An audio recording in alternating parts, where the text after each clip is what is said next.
भक्तों राम राम, राधे श्याम, भक्ति भाव विद रेणु रस्तोगी चैनल में मैं आपका स्वागत करती हूँ। तो जिनका जन्मदिन है उन सभी को हार्दिक शुभकामनाएं, जिनकी मैरिज एनिवर्सरी है उन सभी को भी हार्दिक शुभकामनाएं।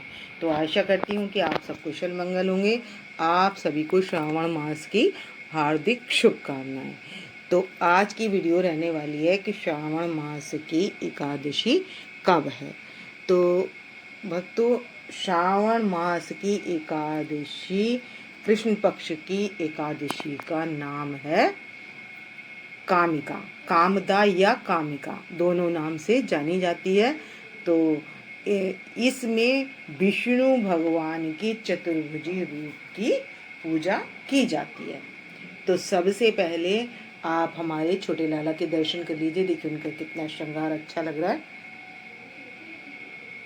और इनका ये माला जो है वो बांसुरी से ढक गई है। ये मैंने मल्टी कलर में इनको पहनाई है, ये माला पहनाई है जो ढक गई, क्योंकि ये बहुत छोटे हैं। और हमारे कान्हा जी का श्रृंगार दर्शन कर लीजिए। तो आपको भी एकादशी वाले दिन अपनी राधा रानी को, लड्डू गोपाल जी को, सभी को पीले वस्त्र पहनाकर तैयार कर लेना है। और सबसे पहले क्या करना है, एक चौकी बिछा लेनी है और चौकी पर क्या करना है, पीला कपड़ा बिछा लेना है। और पीला कपड़ा बिछाकर सभी को विराजमान कर लेना है। और उसके बाद लक्ष्मी नारायण भगवान को विराजमान करेंगे। पहले बात कर लेते हैं कि एकादशी कब है। तो भक्तों, एकादशी का व्रत 21 तारीख को रहा जाएगा। 20 तारीख को एकादशी आ रही है 12:10 पर, और 21 तारीख को 9:40 तक रहेगी। तो इसलिए हमने सूर्य व्यापनी जो एकादशी मिल रही है वो हमें 21 तारीख को मिल रही है, इसलिए व्रत 21 तारीख का रहा जाएगा। तो 21 तारीख का व्रत है तो दिन है सोमवार। तो इसलिए इस एकादशी पर विशेष कृपा हो रही है भोले बाबा की और हमारे चतुर्भुजी नारायण जी की, यानी कि लक्ष्मी नारायण भगवान की बहुत कृपा हो रही है, जो एक ही दिन इनके व्रत पड़ रहा है। तो भक्तों, बहुत से क्या होते हैं, सोमवार का व्रत अनाज से करते हैं। तो जो अनाज से व्रत करते हैं, अनाज खाते हैं, फलिहार नहीं खाते हैं, तो वो क्या करेंगे, वो फलिहार ही खाएंगे, अन्न नहीं खाएंगे, क्योंकि एकादशी में अन्न नहीं खाते, इसलिए अन्न नहीं खाएंगे। और शनिवार को ही तुलसी पत्र तोड़कर रख लेंगे, क्योंकि तुलसी पत्र 4 दिन तक बेकार नहीं होता। तो द्वादशी तक के लिए हम तुलसी पत्र तोड़ लेंगे। तो वैसे भी सावन में 4 सोमवार हैं, 4 सोमवार में भी एकादशी मिल जाने के कारण इसका महत्व बहुत हो जाता है। और 12 बजे के बाद अभिजीत मुहूर्त है, और इस बार भी महासंयोग पड़ रहा है। अभिजीत मुहूर्त 12:10 से लेकर 1:15 पहले तक है। तो ये एकादशी अपने आप में और भी बड़ी हो जाती है। और इस एकादशी, और ये चतुर्मास की पहली एकादशी है, तो ये वैसे भी बहुत मंगल में हो जाती है। तो अब हमने इसमें पारायण कितने बजे करना है, तो हमने 5:15 बजे से लेकर पारायण 7:30 बजे तक पारायण कर लेना है। तो अब हम सबको विराजमान कर लेंगे, क्योंकि वीडियो काफ़ी लंबी हो जाएगी। मैं विराजमान करके सभी का कुशा से शुद्धिकरण कर लेंगे। और पारायण भी हमने कुशा के जल से करना है। कुशा का जल संभव ना हो तो भगवान के चरणामृत, तुलसी दल या आप अक्षत किसी से भी, और ये भी संभव ना हो सके तो फल फूल से भी पारायण कर सकते हैं। तो हमने फल जो भगवान को अर्पित किए होते हैं वही फल खाने हैं, मतलब भोग लगाने के बाद ही हमने खाना है। उससे पहले ब्राह्मणों को दक्षिणा और भोजन देकर भी तभी हमने खाना है। तो पारायण तभी होता है जब हम ब्राह्मण भोज हो जाता है। तो मैंने कुशा का जल छिड़क कर सभी का शुद्धिकरण कर लिया है। यहाँ गौ माता को पधार लिया है, और यहाँ लक्ष्मी नारायण भगवान को पधार लिया है, और यहाँ कर दिए कलश की स्थापना। तो मेरे पास 5 पल्लव नहीं थे अशोक के, तो मैंने आप उस दिन 5 अशोक के पत्ते लगाकर, 1 का सिक्का लेकर, सुपारी, जल, गंगा जल डालकर और लौंग का जोड़ा डालकर और एक का सिक्का भी डाल लें और घट की स्थापना कर लें। घट की स्थापना के बाद लक्ष्मी नारायण भगवान जी का शुद्धिकरण कर लें और सभी को विराजमान पीली चौकी पर कर लें। और विराजमान करने के बाद आप शुद्धिकरण करके मैंने तिल का आसन देकर अपने गणेश जी को विराजमान कर लिया है यहाँ पर और गणेश जी को पहना दिया है मैंने जनेऊ। तो वाइट कलर का जनेऊ मैंने गणेश जी को धारण कराया है और येलो कलर का जनेऊ मैं अपने लक्ष्मी नारायण भगवान को धारण कराऊंगी। तो ये मैंने लक्ष्मी नारायण भगवान को जनेऊ धारण करा दिया है। और अब इसके बाद क्या करना है, हमने सभी जो एकादशी पर आप यदि भूल जाएं तुलसी पत्र लेना तो क्या करें, आप लड्डू गोपाल जी को, अपने कान्हा जी को, सभी को तुलसी की माला पहना दें। तो मैं यहाँ पर सबको तुलसी की माला पहना दूंगी और उसके बाद पहनाएंगे हम फूलों की माला। तो इसमें पीले फूल और अष्टदीप गंध चंद अंदन से चतुर्भुजी स्वरूप का पूजन किया जाता है। तो मैं सभी को अभी माला पहना लेती हूँ और पुष्प माला भी पहना लेती हूँ। तो मैंने सभी को फूल माला पहना दी है और सबसे पहले अब इनको वस्त्र पहना लेंगे, क्योंकि मैंने इनको माला सबसे पहले इसलिए पहना ली क्योंकि मैं तुलसी की माला पहना रही थी और तीनों को एक साथ पहनाने में थोड़ी सी दिक्कत होती है, मुकुट हट जाते हैं, तो इसलिए मैंने पहले पहना ली थी। आप क्या करें, सबसे पहले इनको वस्त्र अर्पित करें। वस्त्र अर्पित करने के बाद तिलक लगाएं, तिलक के बाद पुष्प जलाएं, मतलब पुष्प चढ़ाएं और उसके बाद धूप दीप जलाकर विष्णु भगवान के चतुर्भुजी स्वरूप का पूजन करें। तो अब मैं सभी को वस्त्र अर्पित कर दूंगी,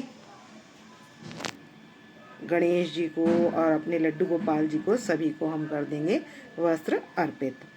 तो यहाँ पर मैंने गणेश जी को वस्त्र, कलावा रूपी वस्त्र अर्पित कर दिया और विष्णु भगवान जी के पास भी हम यहाँ पर कान्हा जी के पास, राधा रानी के पास और गौ माता के पास, सभी के पास वस्त्र अर्पित। विष्णु भगवान के पास से पीले वस्त्र और लक्ष्मी माता के पास लाल वस्त्र अर्पित कर देंगे। और उसके बाद क्या करेंगे, हम लगा लेंगे तिलक। तो हम गणेश जी के तो लगाएंगे हम रोली से तिलक और राधा रानी के लगाएंगे रोली से तिलक और यहाँ लगाएंगे लक्ष्मी माता के रोली से तिलक। और यहाँ पर भी सभी को वस्त्र अर्पित कर दिए, कलावा रूपी वस्त्र अर्पित करके यहाँ भी राधा रानी के तिलक लगा लेंगे। जो हमारी बुक है उसका भी हम पूजन कर लेंगे और जो ये विष्णु भगवान है इनके हम लगाएंगे ये चंदन से तिलक। तो अपने भोले बाबा के भी हमने चंदन से तिलक लगाना है और लक्ष्मी नारायण भगवान जी को भी चंदन से तिलक लगाना है और अपने लड्डू गोपाल जी के भी। तो भाई सबके तिलक लग चुका है और अब इनके पास अर्पित कर देंगे फूल। तो जो पीले फूल हों आपके पास तो वो अपने लड्डू गोपाल जी के पास, गौ माता के पास, सभी के पास और विष्णु भगवान जी के पास। तो राधा रानी के पास भी वाइट पुष्प अर्पित कर देंगे और इसके ऊपर गुलाब का पुष्प, यदि कमल का पुष्प ना हो तो गुलाब के पुष्प का टुकड़ा भी हम अर्पित कर सकते हैं और विष्णु भगवान जी के पास हम पीला फूल अर्पित कर देंगे। तो इस तरीके से हम सभी के पास पुष्प अर्पित कर देंगे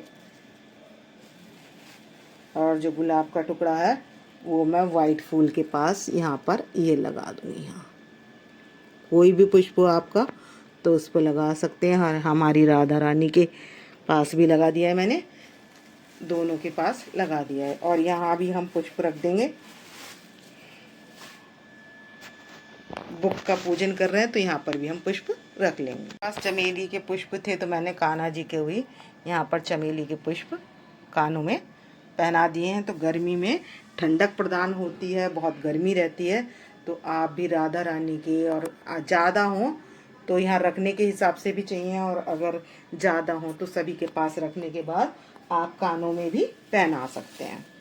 तो मैं यहाँ सभी के पास ये पुष्प रख लूँगी तो इससे खुशबू बहुत अच्छी हो जाती है।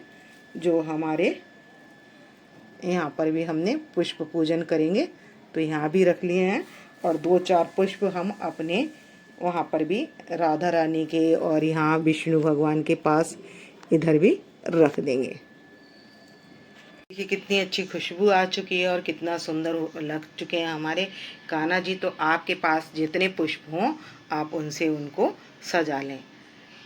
और मैंने वैसे इत्र की सेवा तो दे दी है, और अब कर लेंगे हम कथा की तैयारी बुक में से।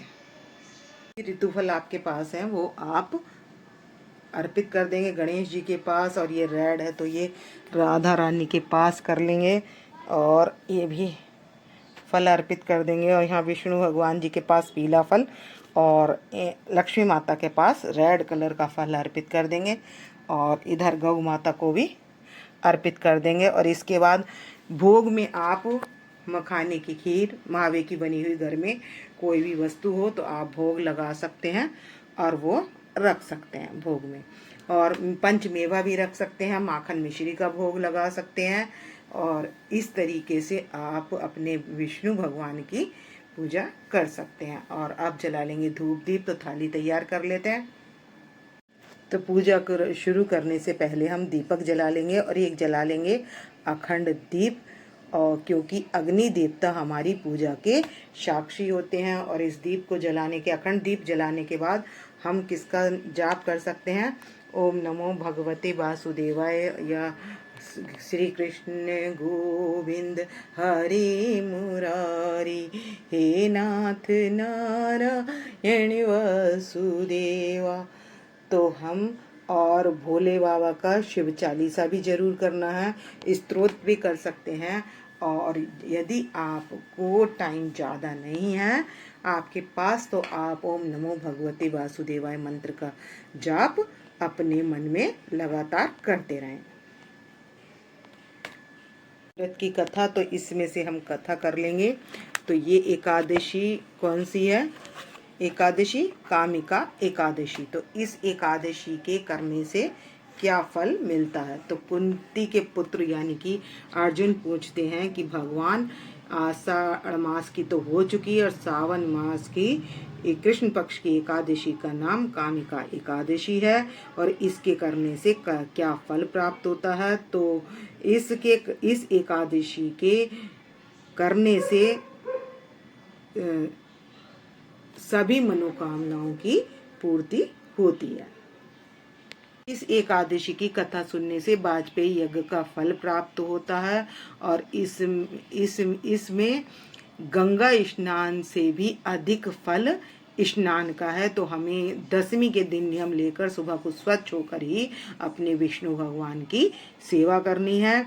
और इस एकादशी में सूर्य और चंद्र ग्रहण में, केदार में और कुरुक्षेत्र में नहाने का जो पूर्ण फल मिलता है वो इस एकादशी के करने से मिल जाता है। और विष्णु भगवान की पूजा करने का फल समुद्र और पृथ्वी दान करने से भी अधिक होता है। गंडकी नदी में स्नान करने से जो फल मिलता है वो भी इसी एकादशी के करने से मिल जाता है।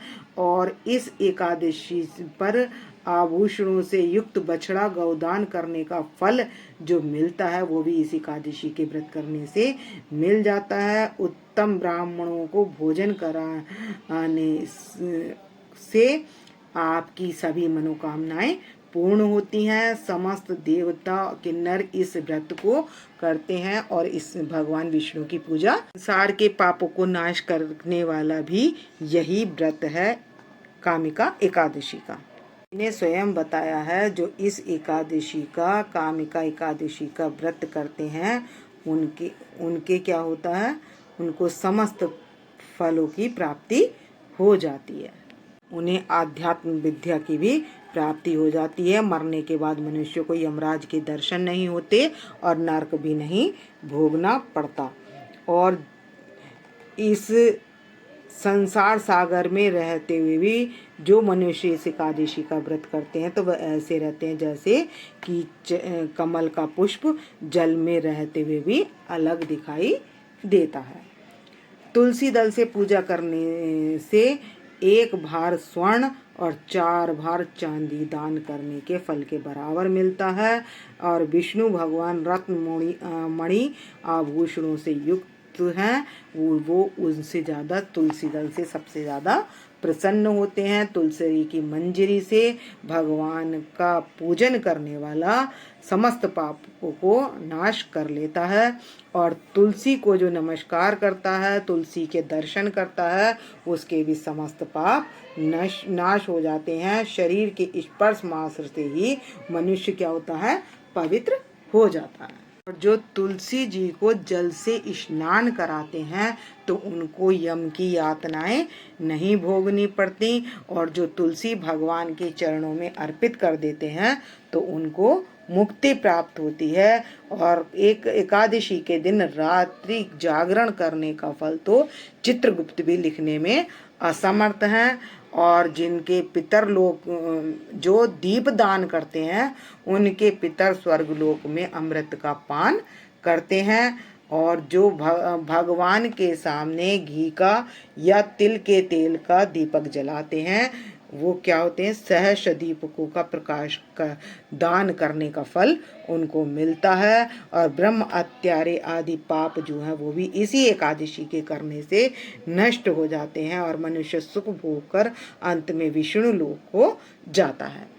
तो ये था कामिका एकादशी का महत्व। आगे लिखे हैं 26 एकादशी, हर एकादशी का अपना अपना महत्व है, इसलिए एकादशियों के 26 एकादशियों के नाम ले लें। और नाम लेने के बाद ओम नमो भगवते वासुदेवाय मंत्र का जाप करते हुए आरती शुरू करें। हाथ में पुष्प ले लें, दक्षिणा ले लें, जल लेकर पुष्प और दक्षिणा लेकर क्या करेंगे, भरत खंडे जम्बू दीपे भरत खंडे, जो भी आपका नाम है, जो आपका गोत्र है और किस कार्य के लिए कर रहे हैं, और किस सिद्ध करिष्यामि, यानी कि जो भी फल है, जो मनोकामना, समस्त दुख और स्वस्थ जो कुछ भी आपको चाहिए उसके लिए मैं ये व्रत कर रहा हूँ, करिष्यामि।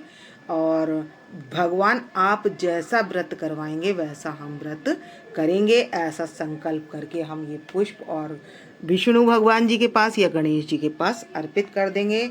उसके बाद कर लेंगे हम अब आरती। तो मैं घंटी बजा लूँगी और करेंगे आरती। अब कर लेंगे बांके बिहारी लाल की आरती।